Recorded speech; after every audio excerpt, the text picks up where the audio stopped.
काय सांगा? गणपती बाप्पाचं आगमन अतिशय उत्साहपूर्ण वातावरणामध्ये आनंदामध्ये या ठिकाणी झालेलं आहे. आपण बघितलं असेल, महाराष्ट्र असेल, आपलं भारतवर्ष असेल, किंबहुना जगाच्या पाठीवर जिथे जिथे आपले सर्व भाविक आहेत त्यांनी उत्स्फूर्तपणे गणपती बाप्पाचं स्वागत केलेलं आहे, मनोभावे पूजा केलेली आहे.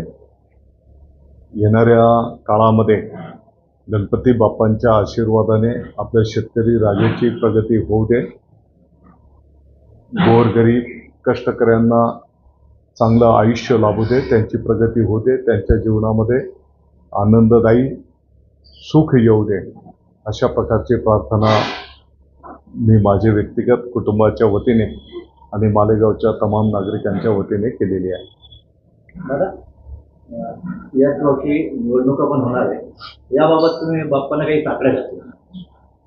मला वाटतं की गणपती बाप्पाची आपल्याला शिकवण आहे, शिवसेना प्रमुख माननीय बाळासाहेब ठाकरे साहेबांची शिकवण आहे. आपण आपलं काम करत राहायचं असतं, निष्काम भावनेतून आपण सेवा करत राहायची असते.